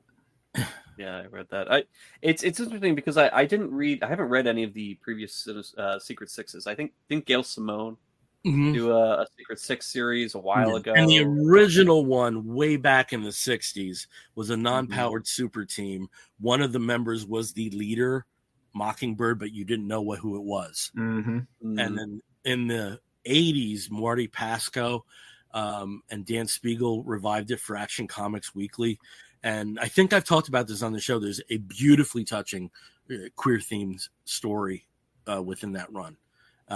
Subtle but beautiful, and so I don't know. It's like it's a cool concept that just keeps getting reinvented. But the longest run, of course, was the one that involved Gail Simone and Nicola Scott, and Yep, that's what I was thinking of. Made Catman hot. Yeah. Well, that's where they really kind of played up his like sexual nature, but also the fact that kind of like D-Man, didn't he smell bad? Like that's his thing where he's really hypersexual, but he also kind of is stinky. Yeah. And he was like kind of damaged goods and kind of there was a lot of redemption in his arc. Yeah. Oh, absolutely. Yeah. I love that character. Like just especially for the stories where they show him living on the street. And that's that like those books, because of the stuff I do outside, those kind of stories mean a lot to me. Yeah. So to see him have those moments and one of my favorite visuals is in the Avengers Volume 3. For D-Man. Yeah, for D-Man. Yeah, for D-Man. Yeah, where they walk into the theater and they've gotten all the Avengers together and everybody's just sitting around him as he's sitting like alone in the theater seat. I was like, oh, poor Dennis. He's very thinky. Catman, I don't think was that bad. I think it was mostly he just really liked his pheromones. Yeah. Yeah, I think that was along the lines of, they did do some stuff like that with Wildcat. Where Power Girl just asked him, could you please for once just wash your suit? Yes. Yeah. Oh, from Jeff Johns' JSA run. Yeah. Oh, yeah. Just for once, please. Yeah. Just wash that suit. But like the ears aren't supposed to be droopy. All right, I'm going to let you guys fight it out. Who wants to talk about an independent book first? Well, I got some Valiant books. What do you got? That's still independent. I got a Dynamite. Let's do Dynamite. Let's do Okay. Dynamite. Dynamite. I'll go now. We'll keep it in order. So Yeah. read another book that was just an absolute delight to read. I'm trying to, again, I let a few books stack up, and so this one's a little bit late, but a few months ago, Disney / Dynamite put out the Gargoyles Winter Special. If you know me, I mean, if you look right up here, most of these up top are the Gargoyle action figures. I've got Gargoyle art. I love this series. I rewatch it about every couple of years, especially now that you can get it on Disney. Super fun. I grew up watching it. It's very dear to my heart. And honestly, it's in a good place right now because Greg Wiseman is still writing, or at least involved with the writing. He's the same guy who wrote the show. So in this one, he's got Nate Cosby helping him with the plot. Nate Cosby did the script. George Combadius did the art with J.P. Jordan on colors. And Jeff Eckelberry did sound effects, which is, in this book means a lot because this is mostly a silent book. And it's a silent book about the Gargoyles version of a dog, Bronx. And so it's a winter day, it shows you New York City and, spring is wonderful and warm and night falls. And then it just gets dumped and blanketed in snow. And the sun goes down and the gargoyles come to life as they are wont to do. And the main team, all of the, humanized gargoyles, I say all of them, almost all of them, they all break their wings out, crack their knuckles, and they fly off on an adventure. Like something happens and they've got to go, deal with stuff in the city. So they leave Hudson, who is the elder gargoyle, and Foo Dog and Bronx chilling, and Hudson's watching some hockey. He's got his recliner. He's got a Scottish castle and a recliner. He's living Bill's best life. Just on top of a New York skyscraper. And so they're just chilling, and he kind of nods off, and Bronx decides, it's pretty outside. There's snow. I'm going to sneak out a little bit, maybe get in some trouble. And he climbs down the wall and goes and plays in the snow.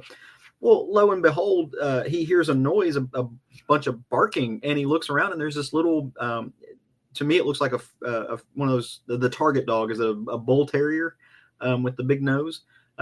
Looks like a bull terrier, and he's just barking and barking and barking. And so they start to play, and it's really cute. It's adorable. And again, there's no people talking. It's just the noises of the city and the animals. But then they notice a woman in she's jacketed up because it's cold outside, and she's walking, and she's carrying a little pet cat carrier, and she's hollering something, but they don't know what she's saying. And all it shows is a little picture of a cat. This woman's lost her pet cat. And so she's out looking for it. Well, Bronx and this dog look around. They see a ball of yarn like laying over the corner. So they go and they're like, oh, that has to be the cat's ball of yarn. So they sniff it and catch the scent. And then they start just going through the city together to find this cat, just on this little animal pet puppy adventure. And they find the cat. And lo and behold, the cat has had babies. And so there's these little adorable kittens, and they go and it's cold outside. So they find a jacket that's been discarded, and they kind of put these kids together, all the little babies, and then they need to get them back. Well, the snow's too deep. Even the bull terrier has to jump up and ride on the back of Bronx's back. And so as they're just riding through the snow together, but they load the kittens and the cat on top of Bronx, and they, he, very gingerly. I mean, this is a big monster beast, right? This thing is basically a dire wolf, just is vicious and capable of murder. And he's just being very ginger as he takes these little creatures back, and he puts the mama cat and the dog, which is by all looks to be a stray, puts them all in one spot, and then slinks off to the to the shadows where he can't be seen. And the woman who was looking for a cat, she finds all of them, and the dog is licking on her face, and so assumedly she's going to adopt the dog. And there's just this really happy story, just really, really, just redeeming fun quality. And if you know the history of these characters, that's fun. But even if you don't, it's basically just a happy animal story, right? And it's a silent comic. It's got really, really powerful storytelling. Silent comics are obviously not easy to do. The entire story is being told through the image, right, and the art and the sound effects, which play a big role in there. So it really shows, Dynamite, hit or miss, especially with their licensed properties, but there's some craft, there's some quality talent happening in these Gargoyle books. And a lot of people don't, they're either not fans of the IP, or they are and they just dismissed it because it's a little bit different from the show, and it's in the future. You don't really have to know it, but I think they're doing a really good job with this, and for a silent issue to be just this fun, and again, just the serotonin release when you're reading this, and you're like, I needed this joy, this a good ending, is the right place for it, and so really love this. The series or the series Gargoyles Quest is going on right now. It's been a lot of fun. I've got a stack I got to get caught up on, but it's cool to see this come back to life in some form. So again, one and done. If you want a happy animal story, check out Gargoyles Winter Special #1. I have to say, it makes no sense that I've never really checked out Gargoyles because of Greg Weisman, because everything else he's done, the animated Spectacular Spider-Man, Rebels, Young Justice, I've all loved that stuff. And the thing that I really appreciated when you did have his as a writing credit on Young Justice, he's 61 years old. Yeah. And he writes like he's in his mid-20s. He writes with like a vibrant, youthful perspective in almost everything he does. And in terms of the comic book stuff, I mean, the one of the absolute best Star Wars series ever is the Kanan series that he wrote. I mean, and to me, that's an essential link to most of Rebels. Those 12 issues. So that I really haven't gone there with Weisman and Gargoyles makes no sense to me because I literally I've loved everything else I've seen from him. I will say if you ever want to get started, the first season's really fun. It's foundational. The second season was way too long. I think they didn't think they were going to get a third season if I remember the history of it right.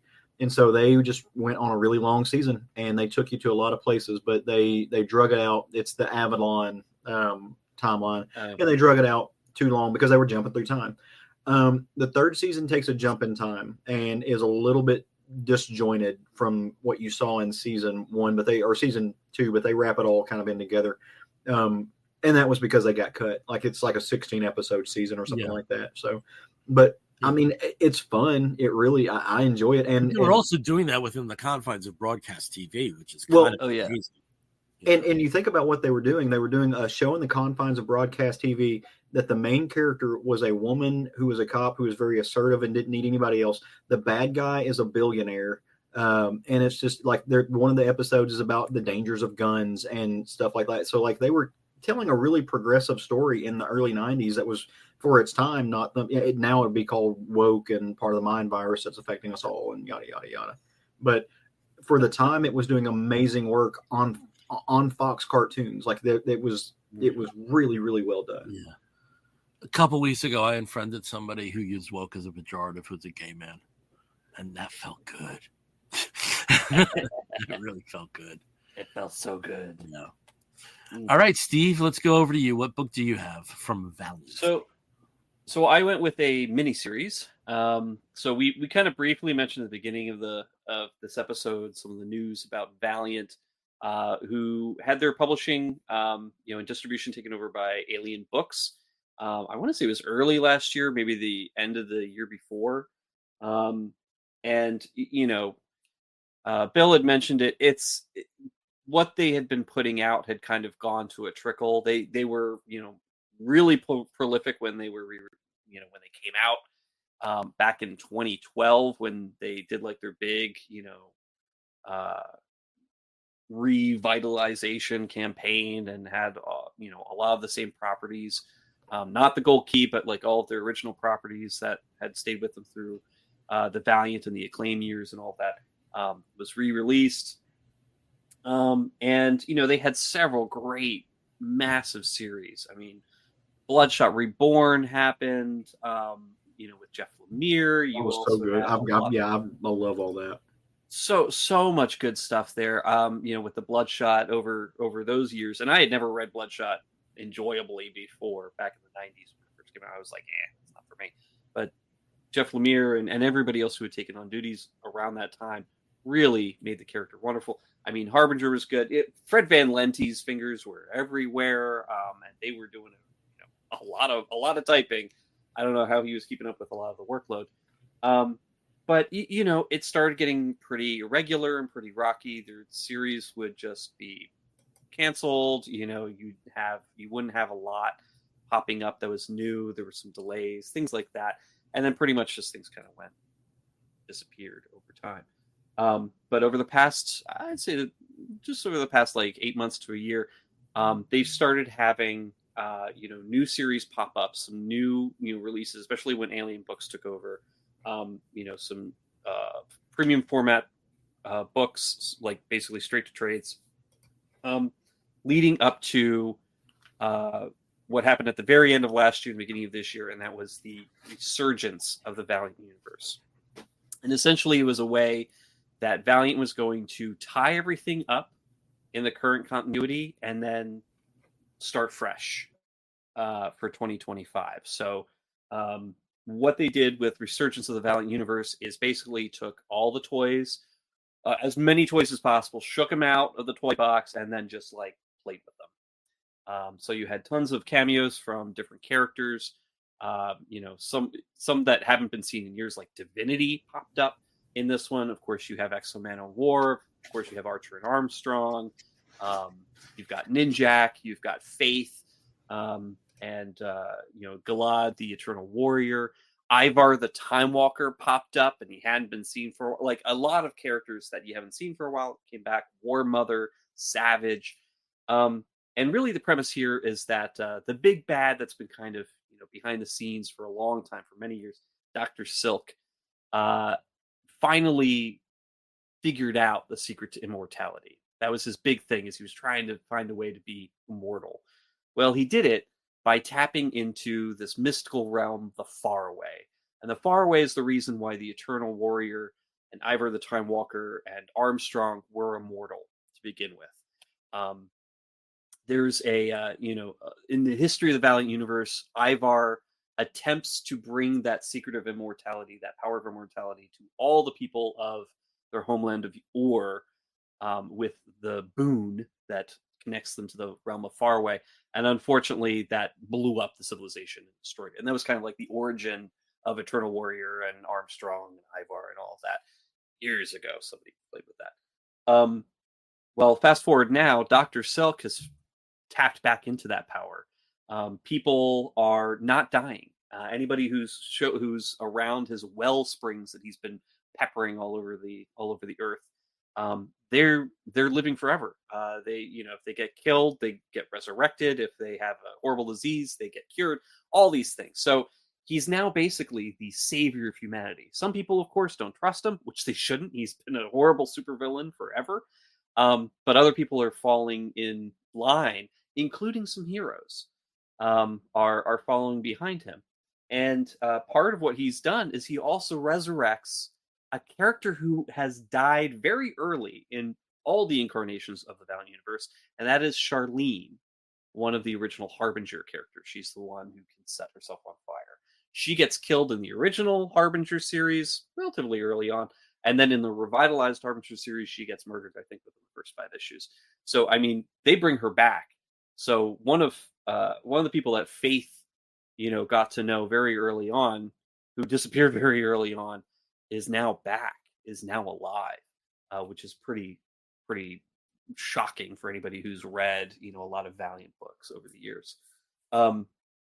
In addition to that, the Eternal Warrior, his allegiance has been kind of compromised. The Geomancer that he's sworn to protect, she also died, in continuity a long time ago. She became Deathmate, which was the big crossover character with Image 30 years ago. Well, now she's back. He resurrected her too. So now his loyalty is to her. And all the other heroes are kind of, trying to get together to figure out how to stop Dr. Silk, how to stop these incursions from like the Faraway universe is opening up all these portals, and dinosaurs are coming through, and Savage is coming through. All these characters are coming through. And on top of that, they learn something really horrible, is that the energy that's being sucked away or being, sort of centered in Faraway and brought out is coming from all these other homeworlds all across the universe. So all these worlds are slowly having their spirits, drained from them so they can keep humanity alive and immortal. And the universe finds out. So sure, everybody's going to live forever until, a coalition of millions of homeworlds come up and vaporize the Earth. So, like, this is not going to last. This is not going to end very well. So the heroes are trying to get together and stop Dr. Silk and find a way to close off the Faraway for good, so that this isn't exploited going forward. And in doing so, they're bringing in all these wonderful characters. So you have Rye versus Bloodshot. So Rye from the 41st century and Bloodshot, of course, from this century, who are on opposing sides. You have the old Geomancer and the new Geomancer. You've got all these things. Archer and Armstrong have essentially kind of swapped places. Armstrong is no longer immortal, but Archer is now. And Archer's with, another Archer from the same weird cult that he was raised in. That is such a cool twist. Oh my god! It's so wacky. Oh my god! Oh, it's so fun. Cool. Faith gets to be a hero in an alternate universe. Ninjak gets to be all cool and stuff. And Shadow Man, of course, shows up kind of late because he has to make it to the Faraway the long way. But it's just such a fun, exciting thing. And if you didn't know any of these characters, there might be some confusion there. And I think that might be a little bit of the problem with, joining this, coming in pretty late after not reading it for several years or not reading a lot of the recent Valiant Universe stuff.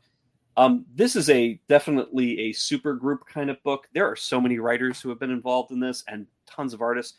Becky Cloonan, Michael Conrad, Fred Van Lente, AJ Ampadu on the writing duties. And then for the art, you've got Andres Ponce, Julio Aguilar, Guillermo Figaro, Diego Garibaldi, and Thomas Ira. So it's just a big group who all got together for this.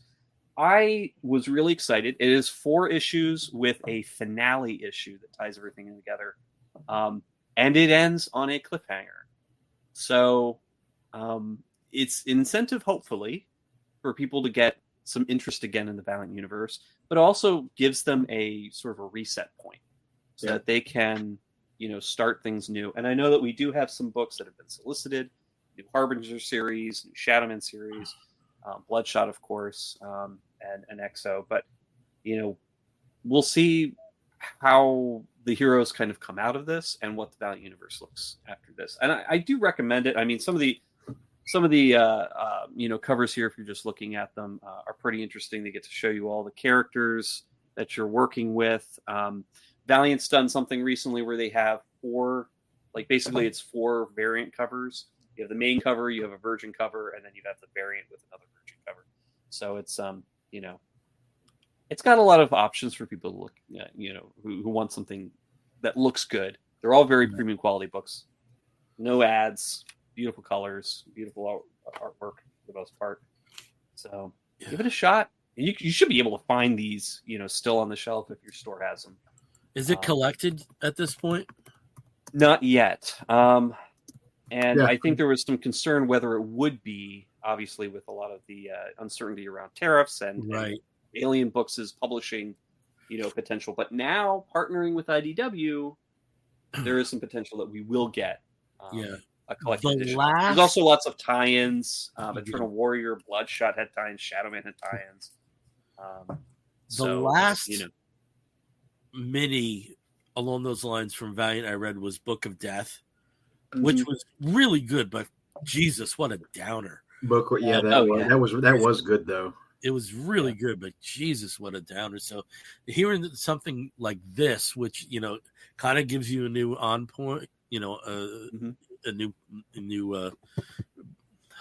I can't talk. Jumping off point. Really? Jumping off point. Thank you. Yeah. Sorry, I'm sick, fellas. That's appealing to me because apart from Archer and Armstrong, I really hadn't had my fingers on much. I read Faith up to a point. I read EXO up to a point. But I basically had you and Matt Broussard to tell me everything that was going on during that time. So this sounds appealing to somebody like me. I want to check this out. Yeah, and like I said, the last thing I read was the EXO Man of War with Liam Sharp on it, so it's been a minute. Well, and one of the interesting things, there was a mini series that came out probably right around the start of COVID for Psylords. So Psylords, again, was a property that was from like the first couple of generations of Valiant, hadn't really been seen, and then they redid it. Back in, I guess, 2019, 2020. And it was a good version of Psylords because it had a big old ginger bellied bear, who a gay character, who was one of the 3 universally powered super Psylords, and they show up at the end of issue number 4 and are pretty much important for getting things done in the finale issue. Oh yeah, that's a hell of a throwback. I like that. Oh yeah, it's been bringing them back, and it's just really true. And also, like, how important divinity plays in this. I mean, just a simple role like the space station that they're on, that the gate organization is on, is this alternate Soviet super space station from one of Divinity's alternate realities. Okay. So it's just cool things. But he also shows up very briefly and kind of just like shows the fact that he doesn't give a shit about anything. Simon's like, my God. For those of you who are just listening to the audio, while Steve was talking about this, Bill muted himself and went on a sneezing tirade. But the funny thing is, when Bill sneezes and he tries not to, he does jazz hands. It's great.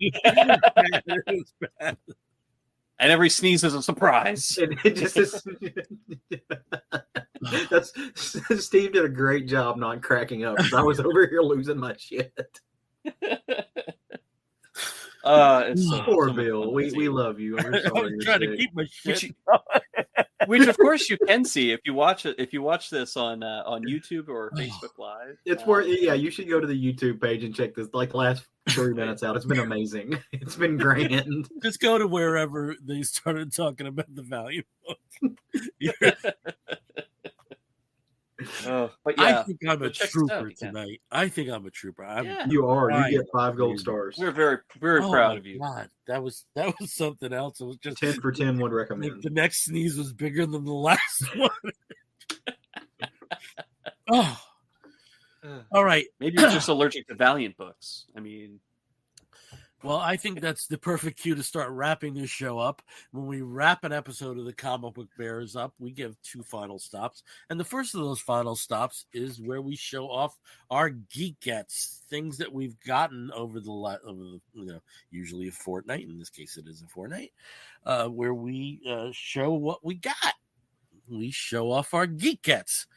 So I'll start with Steve. Steve, do you have anything that fits that bill? Yeah, I do, and I want to thank you for pointing them out. So Bill contacted me the other day. I mean, we talk every day. So he was letting me know that he learned that a certain fast food chain is returning to a certain Happy Meal, kids meal promotion that they had a few years ago, and that is Wendy's with their DC muscle figures. Where they are multiple colors and in packs of 3. And so in my pack, I ended up getting Martian Manhunter, Zatanna, and Amazo. And they each come with really cute little factoid cards that are, have beautiful little pieces of art on the back. And then you've got like fact sheets. But yeah, they come in packs of 3, multiple colors. You can have blue or yellow or green or this red, pinkish red. And Bill, which ones did you get? Okay, so I got in this box, I got Blue Beetle, Star Sapphire, and John Stewart. Awesome. And in this box, I got also in blue, I got Black Lightning, and I got the combo here of Wonder Woman and Artemis. Nice. And yep. Steve, since we look out for each other, I did get a second box of those same colors of those same characters in green. So if you don't get that, this is yours. Awesome. So we'll I need to. As you can see here, we get 18 characters throughout. In sets of 3. Yep, and they're really cool. They're really cool. I mean they had these a few years ago, and the great thing is these are all new. These are all new designs. So like I think there's a couple, Wonder Woman, of course, we had a Wonder Woman character, we had Superman, Batman, all that. But like there are some brand new ones in here that weren't in the last one, and even the characters that are making repeat appearance are different designs. Yeah. So And it's cool. I think the absence of Superman characters is intentional because of the film coming out. I imagine there's going to be some kind of fast food tie-in with that, but someone's going to be in it. I was happy to learn from that because that wasn't even on my monitor. I didn't know about it either, and in fact, that my local Wendy's was still advertising their previous promotion, which were like fidget spinners or something. Yeah. Okay, over to Caleb. Caleb, what gets to you? You're on mute. You're on mute. We can't hear you. Yeah, that needs to stop. That's the second time tonight. I don't understand. I usually don't stay muted, but I'm eating potato chips.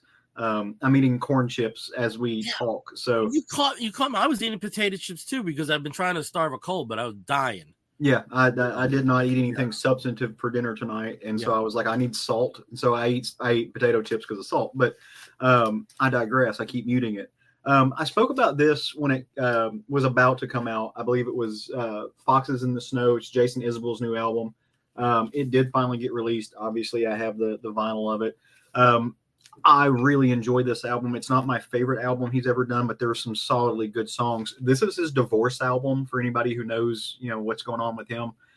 He's going through or just got through a divorce, and so it's very hard on him. But it's a very honest album because he does talk about that, but he's very much like, hey, I played just as much of a role in that. It's not bitter, which I think is nice. But it also deals with, Jason Isbell, his understanding of the world and his personal politics, which match up a lot with mine.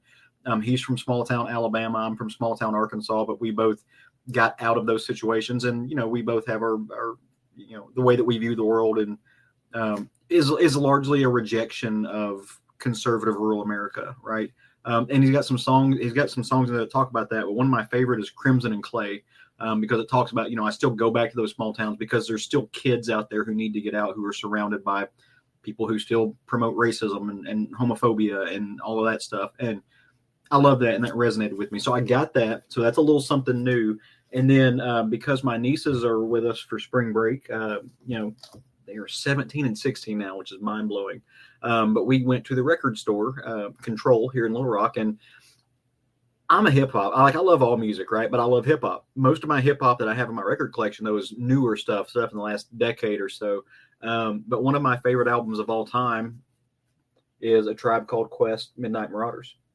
And so I rectified my lack of OG hip hop and got this, and I'm going to try to make a point of picking up some of my favorite people from the late 80s, early 90s, or even early 2000s. I was a big 3-6 Mafia fan. So I grew up close to Memphis, so Memphis hip hop is a thing. But I'm going to try to fill in those gaps. So a little bit of music to make my day. And this is by the way, A Tribe Called Quest, Midnight Marauders is a fantastic album. It's one of the best of all time. It reinvented hip hop in a lot of ways at that time. So, and reintroduced, that was their sophomore record, I think. So excited about it. It's fun. I actually saw them. The Lollapalooza I saw was behind that record. Nice. They played there, yeah. That would, I would, them and De La Soul, I would have loved to have seen live. De La Soul were fun. Their sound system was shit though, unfortunately, but they were a lot of fun. For me, my favorite act, and this is a band that just does not get the love because I think they fit into hip hop, but barely. It was PM Dawn. I thought PM Dawn were just a beautifully constructed organism, and I think some of the most clever use of samples, but beyond the samples, just beautiful songs around those. And I just don't understand why they don't get the love in the current day, because I think because they weren't abrasive in any context. And I think that kind of was to their detriment in terms of lasting focus, just because of where hip hop was. So sure. Yeah.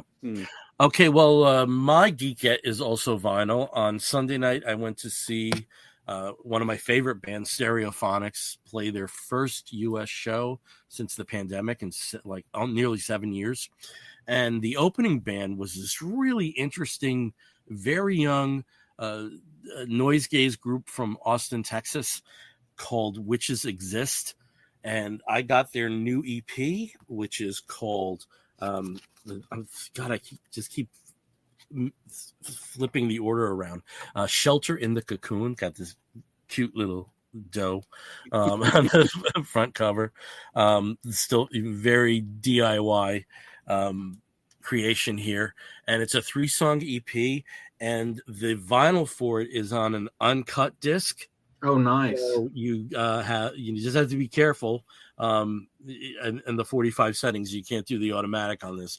But it has the 3 songs, and I really, really dig this group, and I'm hoping you hear more from them because they won over an audience that really wasn't too friendly to them. Because us old Brit poppers were kind of set in our ways. I'm the first to admit it, and they did. And I really enjoyed them. So that's that's Witches Exist, Shelter in the Cocoon EP.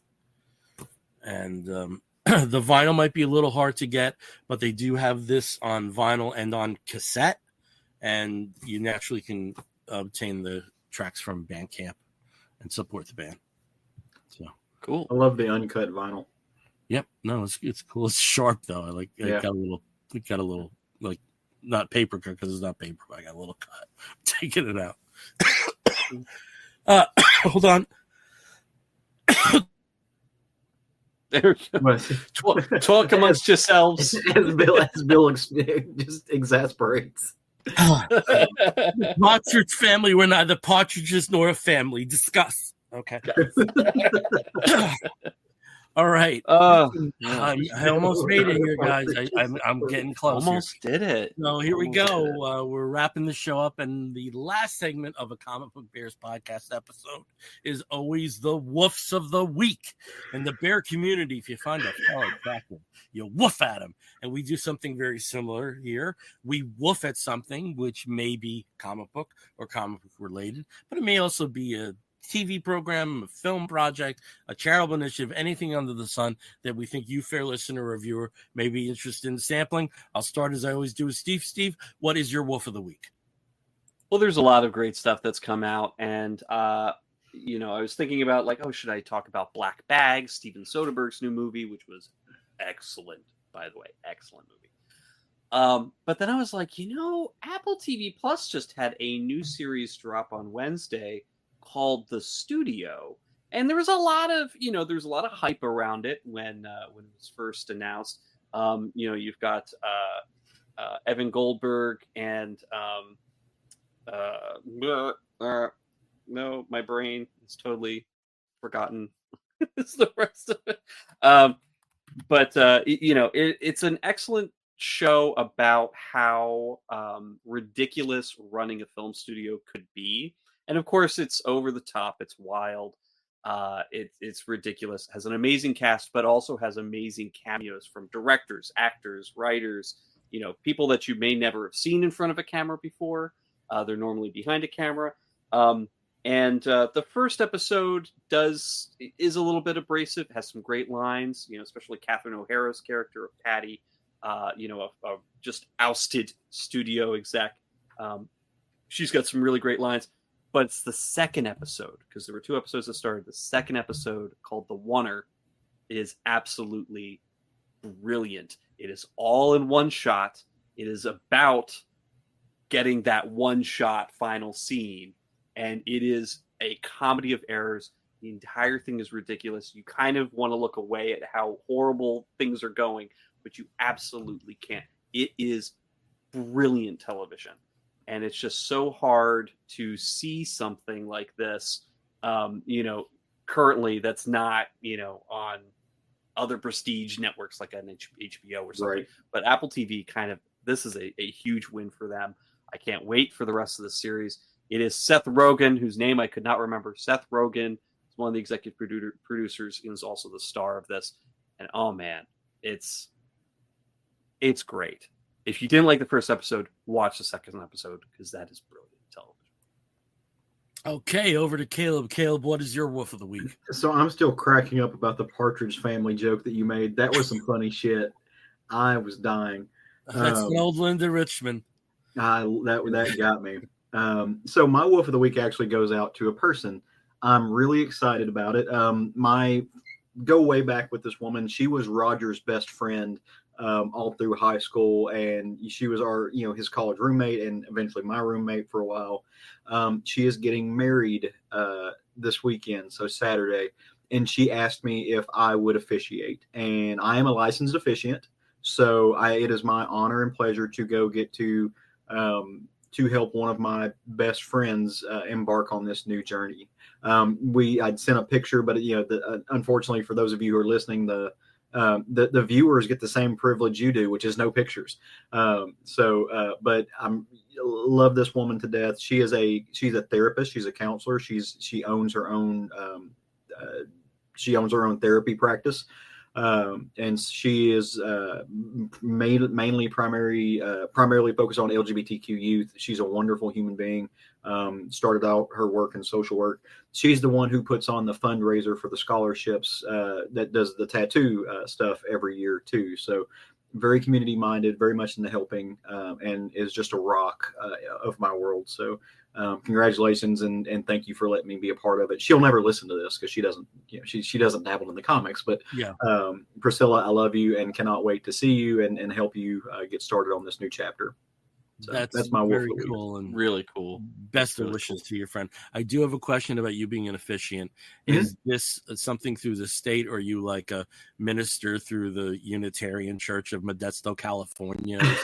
I got ordained online. So I am ordained through the Universal Life Church, but they are a recognized organization. So once you get ordained and you get your letter of good standing from your organization, you can take it to mainly your county courthouse, but to your county clerk or somewhere. If you get in Arkansas, if you get licensed anywhere in any one county, you can marry anybody anywhere in the state. So I've done several weddings. I'm licensed in Arkansas, Ohio, and I think one other state.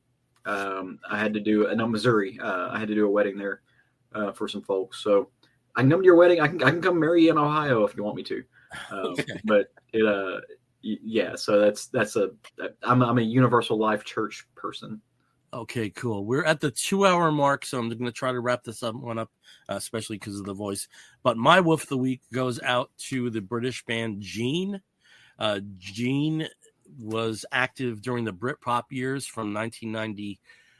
So their debut was 94. So from 1992 to I think 2004 was their last show. They are reuniting later this year with a show that was formerly known as the Hammersmith Odeon for one show. But looking at legal filings, I think that they are going beyond that. This is their debut album, Olympian, and this is the one I would advise people to check out first. The short description of Gene is, what if the Smiths had a lead singer who was actually getting laid? And they musically travel a lot of the same terrain that Gene does, except you also have a guitarist who was actually very heavily influenced by John Frusciante. So it does give that a kind of different feel to a lot of different of the Britpop stuff that was going on at the time. This album is just teeming with sexuality, and it's one of my favorite debut albums of all time. So they're doing their show. That's going to be in the first week of October, and it just got me reminiscing about Gene. And I was actually part of their street team, so some of their later releases, I actually just have the promotional because I got them for free. That's my wolf of the week.